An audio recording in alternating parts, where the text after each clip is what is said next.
Hello students, मैं अंजलि पयाल स्वागत करती हूँ आपका आईसीटी वर्चुअल क्लासरूम देहरादून से। कैसे हैं आप सब लोग? उम्मीद करती हूँ आप सब लोग अच्छे होंगे और अपनी लाइफ में बहुत बेहतर कुछ कर रहे होंगे। आज हम बात कर रहे हैं क्लास 11th की केमिस्ट्री की, और जैसे कि आप लोग जानते हैं सेकंड चैप्टर यहाँ पर चल रहा है, स्ट्रक्चर ऑफ एटम यानी परमाणु की संरचना की बात हम लोग यहाँ पर कर रहे हैं। बहुत सारे टॉपिक आपने इस चैप्टर में पढ़ लिए हैं। आज के सेशन में कुछ और नए टॉपिक्स पर हम लोग बात करेंगे। ओके, आइए चलते हैं स्मार्ट बोर्ड की ओर। और इसमें हम देखते हैं परमाणु की संरचना में स्ट्रक्चर ऑफ एटम से शुरू किया था, जहां पर आपने इंडिविजिबल पार्टिकल बोला था।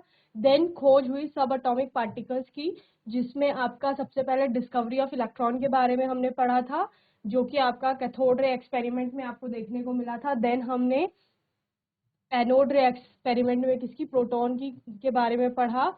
फिर आपके कुछ एटॉमिक मॉडल्स आए। सबसे पहले थॉमसन का एटॉमिक मॉडल हमने पढ़ा, उसके बाद रदरफोर्ड का एटॉमिक मॉडल पढ़ा, और यहाँ पर लास्ट सेशन में हमने बात की, जब एटम के बारे में पढ़ लिया है तो एटम की जो सब एटॉमिक पार्टिकल हैं उनकी संख्या के आधार पर उसकी परमाणु संख्या का निर्धारण होगा और द्रव्यमान संख्या का निर्धारण होगा। यानी सब एटॉमिक पार्टिकल्स कौन कौन से? मेनली तीन है, इलेक्ट्रॉन, प्रोटॉन और न्यूट्रॉन। ठीक है, इन तीनों की संख्या के आधार पर उसकी परमाणु संख्या, एटॉमिक नंबर जिसे कहा, उसका निर्धारण किया। साथ ही मास नंबर यानी द्रव्यमान संख्या जिसको कहा, उसका हमने यहाँ पर निर्धारण किया। तो एटॉमिक नंबर क्या होता है? उसमें जितने भी नंबर ऑफ प्रोटॉन उपस्थित है न्यूक्लियस में, वही उसकी एटॉमिक नंबर होगा, यानी कि परमाणु संख्या होगी। वहीं पर अगर उदासीन परमाणु की बात की जा रही है कि उस पर किसी भी प्रकार का आवेश नहीं है, तो वहां पर जितने भी प्रोटॉनों की संख्या है वो उसमें उपस्थित इलेक्ट्रॉनों की संख्या हो जाएगा। ओके, देन यानी कि प्रोटॉनों की संख्या और इलेक्ट्रॉनों की संख्या बराबर होती है एक उदासीन परमाणु में। इसके अतिरिक्त हमने द्रव्यमान संख्या की बात की, तो द्रव्यमान संख्या आपका क्या होता है?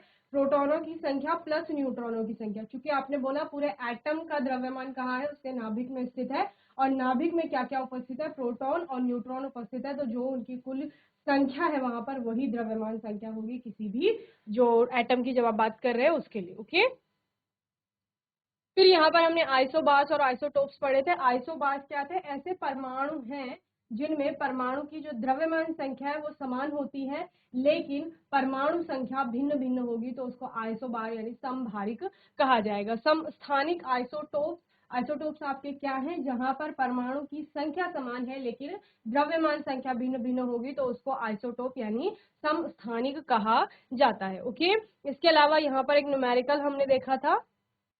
चलिए, प्रश्न है आपका,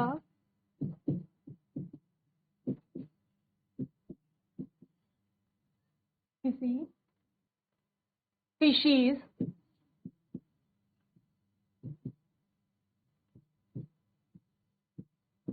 में इलेक्ट्रॉन, प्रोटॉन व स्पीशीज यानी आपको एटम की बात की जा रही है, किसी स्पीशीज में इलेक्ट्रॉन, प्रोटॉन व न्यूट्रॉन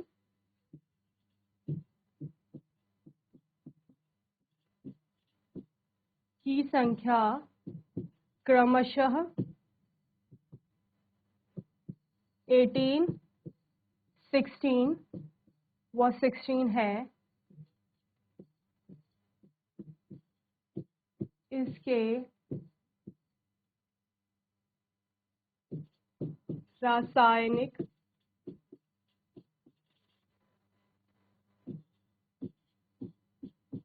प्रतीक का निरूपण कीजिए। चलिए, प्रश्न क्या है आपके पास? यहाँ पर आपको एक स्पीशीज बताई गई है जिसमें कि इलेक्ट्रॉन, प्रोटॉन और न्यूट्रॉनों की संख्या आपको दे दी गई है। ठीक है, इलेक्ट्रॉनों की संख्या 18 है, प्रोटॉन और न्यूट्रॉनों की संख्या वहां पर 16 है। इसके रासायनिक प्रतीक का आपको निरूपण करना है। रासायनिक प्रतीक का निरूपण आप किस प्रकार करेंगे? ठीक है, तो सबसे पहले हम देखते हैं प्रश्न में,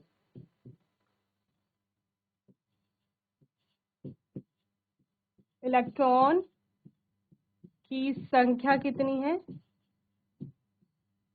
ई माइनस से हम दिखा देते हैं 18, ठीक है। प्रोटॉन की संख्या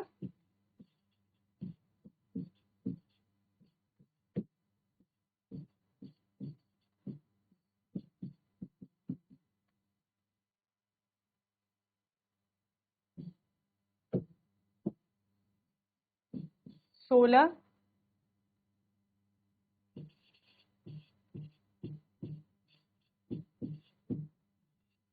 न्यूट्रॉनों की संख्या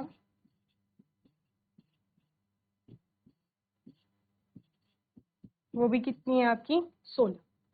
निरूपण आप किस प्रकार करते हैं,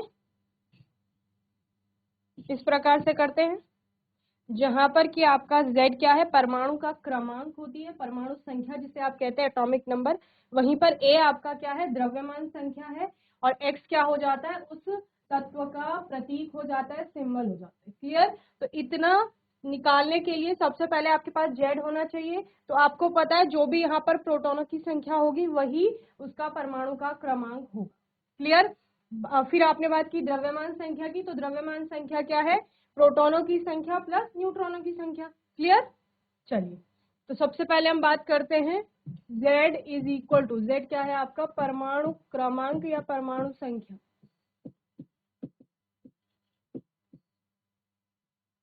Z बराबर प्रोटॉनों की संख्या बराबर कितना हो गया, 16। ओके। देन द्रव्यमान संख्या, ये कितना हो गया है यहाँ पर,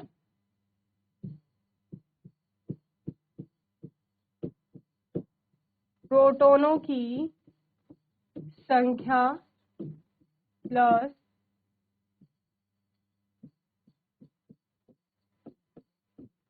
न्यूट्रॉनों की संख्या। ओके। 16 प्लस 32। ठीक है, A की वैल्यू मिल गई, Z की वैल्यू मिल गई। अब X आपको बताना है कि X आपका क्या, जहां पर 16 उसका परमाणु का क्रमांक है और 32 उसकी क्या है, यहाँ पर द्रव्यमान संख्या है, परमाणु द्रव्यमान भी जिसे आप कहते हैं। तो आपको पता है 16 परमाणु क्रमांक किसका होता है, सल्फर का होता है,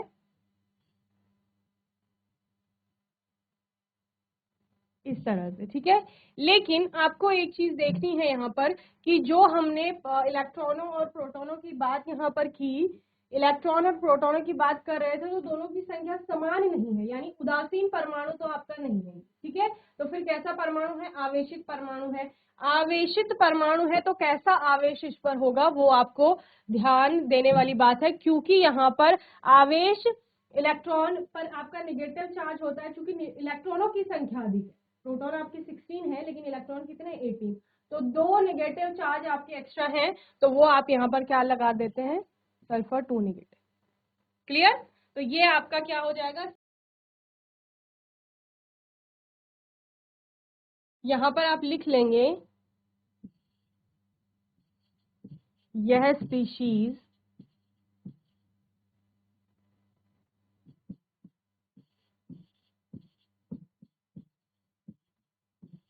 उदासीन नहीं है,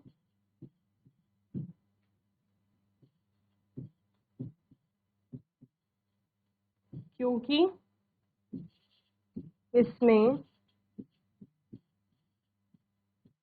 इलेक्ट्रॉनों व प्रोटॉनों की संख्या भिन्न है। यह ऋणावेशित परमाणु है, क्योंकि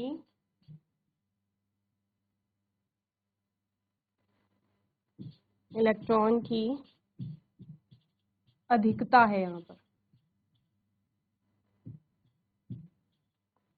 और कितना अधिक है, 18 इलेक्ट्रॉन है, 16 आपके प्रोटॉन है, तो ये दो ऋणावेश आपके यहाँ पर अधिक है, यानी कि 2 इलेक्ट्रॉन यहाँ पर अधिक है।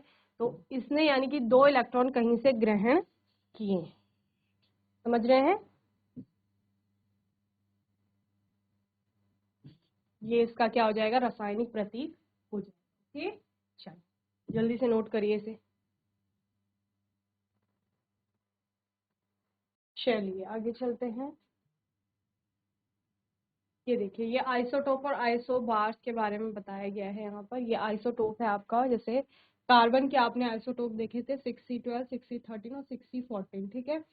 आइसोटोप्स यानी समस्थानिक जिनको कहा जा रहा है, जिनमें आप क्या कह रहे हैं कि जो आपके प्रोटॉनों की संख्या होगी वो तो समान होगी सभी जगह, लेकिन चेंज क्या हो रहा है, आपका द्रव्यमान संख्या चेंज हो गई, ठीक है। समस्थानिक यही तो कहते हैं, परमाणु का क्रमांक या परमाणु की संख्या समान होगी, लेकिन द्रव्यमान संख्या क्या हो जाएगी, बदल जाएगी, ठीक है। जैसे यहाँ पर एक नाभिक है जिसमें क्या कहा गया है कि 6 आपके क्या है, प्रोटॉन्स है।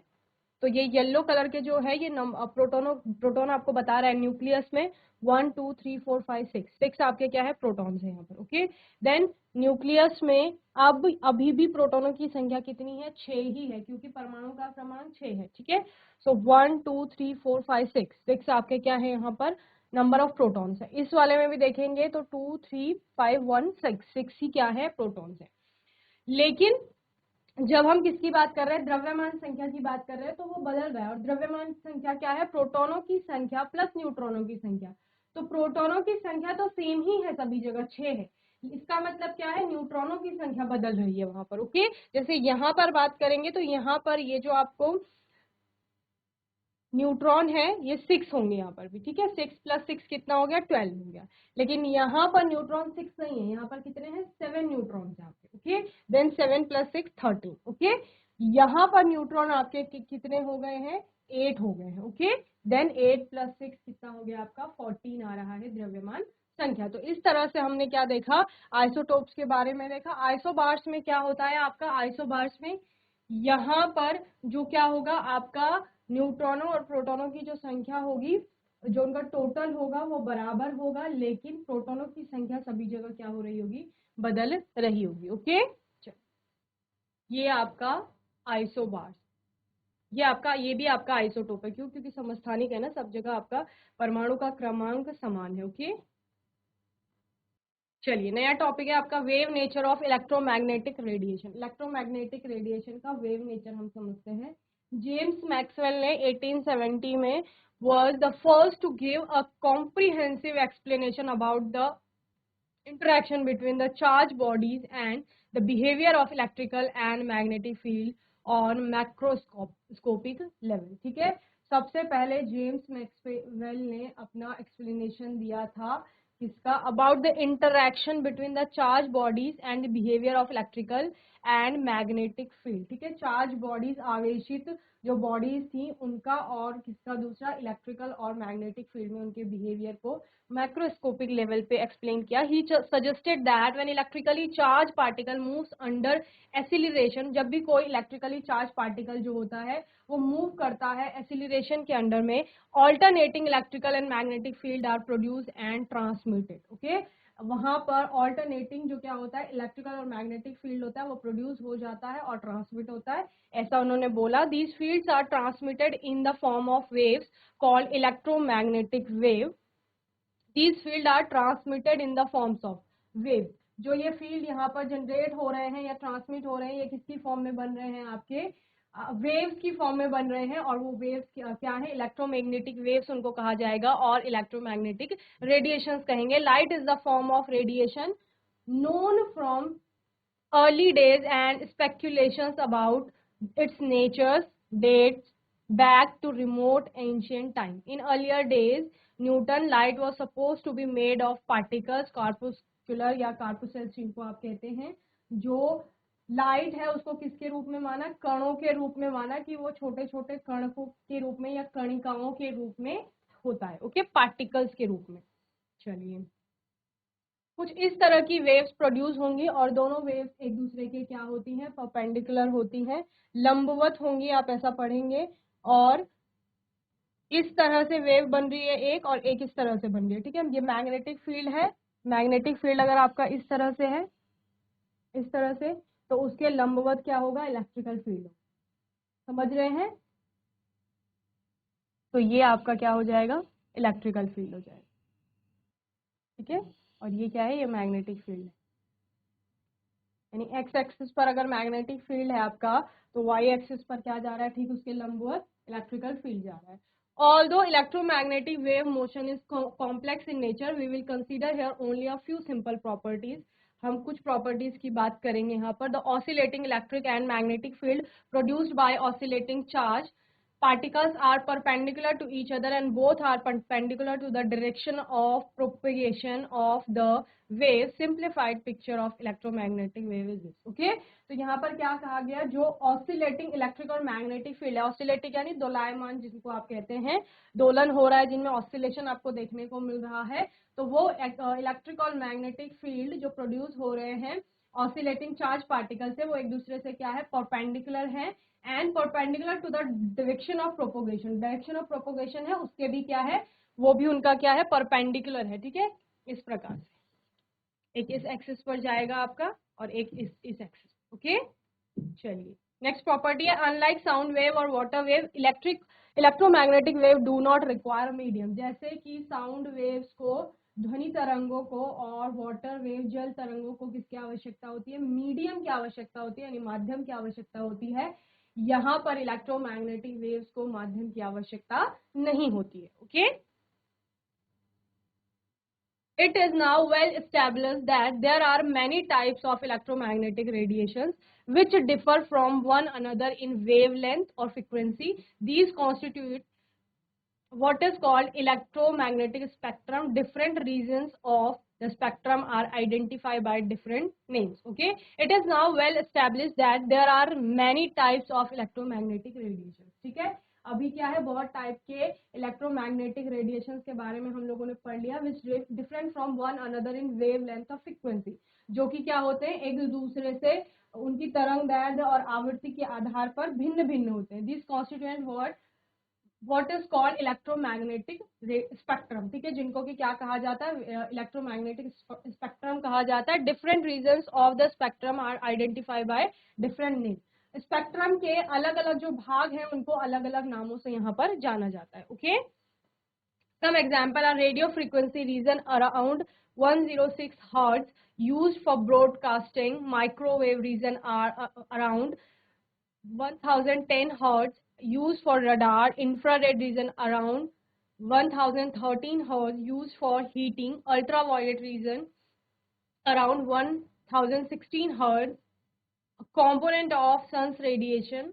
The small portion around 1015 hertz is what is ordinarily called visible light. It is only this part which our eyes can see or detect. It is only this part which our eyes can see or detect. Special instruments are required to detect non-visible radiation. ठीक है, तो जो spectrum के अलग अलग भाग बताए उनमें से क्या क्या बोला, रेडियो फ्रिक्वेंसी होगी. ठीक है, रेडियो वेव्स भी जिनको कहा जाता है. इसके अलावा माइक्रोवेव, इंफ्रारेड, अल्ट्रावायलेट, यूवी भी जिनको कहा जाता है, एंड विजिबल लाइट. सिर्फ कौन सी वाली, विजिबल, दृश्य प्रकाश को हमारी आंखें देख सकती हैं, डिटेक्ट कर सकती हैं. इसके अलावा जो नॉन विजिबल रेडिएशन होते हैं उनके लिए स्पेशल इंस्ट्रूमेंट रिक्वायर होते हैं ताकि उनको हम लोग देख पाए. ओके, चलिए इसको नोट कर लेंगे आप लोग. यहाँ देखो, यहाँ पर लिखा है कि डायरेक्शन ऑफ प्रोपोगेशन जो है, ये डायरेक्शन अगर संचरण की दिशा भी जिसे कहा जाता है, तो संचरण की दिशा के दोनों ही परपेंडिकुलर होंगे. ठीक है, ये इधर है और ये इधर को, समझ रहे हैं. तो अगर संचरण की दिशा ये है तो 90 डिग्री पर आपका एक जा रहा है और इधर को भी परपेंडिकुलर दूसरा जा रहा है, तो दोनों परपेंडिकुलर है, यानी इलेक्ट्रिक और मैग्नेटिक दोनों. ओके, चलिए वेव मोशन एंड कैरेक्टरिस्टिक्स. तो वेव मोशन की बात कर रहे हैं और उसकी क्या क्या विशेषताएं हैं यहाँ पर. A wave is a periodic disturbance in the space and wave motion represent propagation of the periodic disturbance which carries energy. ठीक है, a wave is a periodic disturbance. क्या है, ये एक आवर्ती डिस्टर्बेंस है in the space and, space में जितना भी पीरियडिक डिस्टर्बेंस हो रहा है उसको क्या कहा जा रहा है, वेव कहा जा रहा है. In the space and wave motion represents propagation of this periodic disturbance which carries energy. ठीक है, और wave motion क्या है, अगर आप तरंग गति की बात कर रहे हैं तो वो क्या है, वो रिप्रेजेंट करता है propagation of this periodic disturbance, यानी इस वेव का जो संचरण हो रहा है, जो अपने साथ क्या कर रहा है, एनर्जी को कैरी कर रहा है, उसी को वेव मोशन कहा जा रहा है। Okay, the region of maximum upward displacement is called the crest, the region of maximum downward displacement is called trough. Okay, क्या चीजें आती है, एक आपका क्रेस्ट का कहलाता है और दूसरा क्या कहलाता है, ट्रफ, यानी श्रृंग और गर्त जिसको आप कहते हैं। तो जितना भी मैक्सिमम अपवर्ड डिस्प्लेसमेंट होगा उसको क्रस्ट कहेंगे, और जितना भी मैक्सिमम डिस्प्लेसमेंट होगा डाउनवर्ड यानी नीचे की साइड को, उसको ट्रफ कहा जाएगा। ओके, चलिए, तो जब आप वेव बनाते हैं तो कुछ इस तरह की बनाते हैं, तो ये मैक्सिमम क्या है, अपवर्ड डिस्प्लेसमेंट वेव का। ओके, तो ये आपका क्या कहलाएगा, क्रेस्ट। ओके, और जो मैक्सिमम आपका डाउनवर्ड डिस्प्लेसमेंट है उसको क्या कहा जाएगा, ट्रॉफ कहा जाएगा। ओके, चलिए नोट करेंगे इसे जल्दी से। ये पूरी आपकी एक वेव को दिखाता है। चलिए, different kind of units are used to represent electromagnetic radiations. These radiations are characterized by the properties namely wavelength, frequency, velocity, wave number and amplitude. Okay, क्या कहा गया यहाँ पे, different kind of units are used to represent electromagnetic radiation. जो आपके वैद्युत चुंबकीय विकिरण है उनको रिप्रेजेंट करने के लिए अलग अलग प्रकार की इकाइयों का यहाँ पर यूज किया जाता है, उपयोग किया जाता है। ये प्रॉपर्टीज क्या क्या है, जैसे वेवलेंथ है, तरंग दैर्ध्य जिसे कहा जाता है, फ्रीक्वेंसी यानी कि आवृत्ति, वेलोसिटी वेग, वेव नंबर तरंग संख्या, इसके अलावा एम्पलीट्यूड की बात आप लोग करते हैं। तो सबसे पहले हम लोग वेवलेंथ की बात करेंगे। वेवलेंथ क्या होगी, तो वेवलेंथ है आपका वेव की जो लेंथ होगी बेसिकली, यानी जिसको आप क्या कह रहे हैं, तरंग की पूरी आपकी जो लंबाई होगी वही उसका क्या होगा, वेवलेंथ कहलाएगा। So the wavelength of light is defined as the distance between the two successive crests or trough of the light wave. Okay, क्या कहा गया है यहाँ पर, अगर आप किसकी बात कर रहे हैं, वेव की बात कर रहे हैं, तो जो दो सक्सेसिव आपके क्या होंगे, क्रेस्ट होंगे, या दो सक्सेसिव ट्रॉफ की बात आप लोग कर रहे हैं, तो इनके बीच की जो डिस्टेंस होगी उसी को क्या कहा जाएगा, वेवलेंथ कहा जाएगा। ठीक है, या फिर आप क्या ले सकते हैं, यहां से वहां तक की जो डिस्टेंस होगी वो आपकी क्या कहलाएगी, वेवलेंथ कहलाएगी। ओके, तो ये क्रस्ट हो गया, क्रेस्ट हो गया, ये ट्रफ हो गया, ये क्रेस्ट हो गया, ये भी क्रेस्ट हो गया, ये ट्रफ, ये ट्रफ, तो इनके बीच की डिस्टेंस या इनके बीच की डिस्टेंस वो क्या है, वो वेवलेंथ। ओके, जिसको आप किससे डिनोट करते हैं, लैम्डा से डिनोट किया जाता है। ओके, चलिए नोट करिए। और मात्रा क्या हो जाएगा, मीटर, क्योंकि डिस्टेंस की बात कर रहे हैं तो डिस्टेंस को आप किस में करेंगे, मीटर में लिखेंगे। ओके, चलिए, wavelength the distance between identical points, crest of adjacent waves और ट्रॉफ्स ऑफ, यहाँ से यहाँ तक की डिस्टेंस आप बोल सकते हो, इस पॉइंट से इस पॉइंट की डिस्टेंस, या इस पॉइंट से इस पॉइंट की distance. Okay, wavelength lambda is equal to होता है v अपॉन एफ, जहां पर v क्या है, वेलोसिटी है उस वेव की, और f क्या है, फ्रीक्वेंसी होगी। ओके, चलिए, नेक्स्ट है आपका फ्रीक्वेंसी। फ्रीक्वेंसी क्या है, आवृत्ति जिसे आप कहेंगे। ठीक है, wave frequency is the number of waves that pass a fixed point in a given amount of time. The SI unit of wave frequency is the hertz, where 1 hertz equals one wave passing a fixed point in 1 second.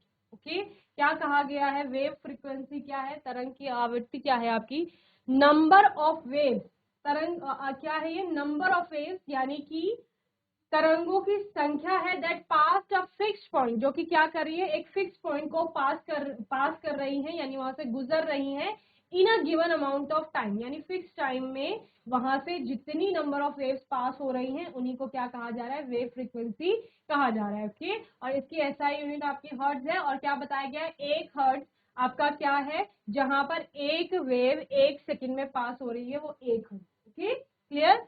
सो यहाँ पर आपको अगर दिखाया गया है कि यहाँ पर क्या हो रहा है, यहाँ पर एक तरंग पास हो रही है, लेकिन जब आप नंबर ऑफ वेव्स की, ये तो एक ही वेव है यहाँ से यहाँ तक, यहाँ से यहाँ तक दूसरी वेव है, तो सिर्फ दो, अगर आप आवृत्ति की बात करेंगे तो इस तरह से सिर्फ नंबर ऑफ वेव्स में दो वेव्स आपके पास होगी।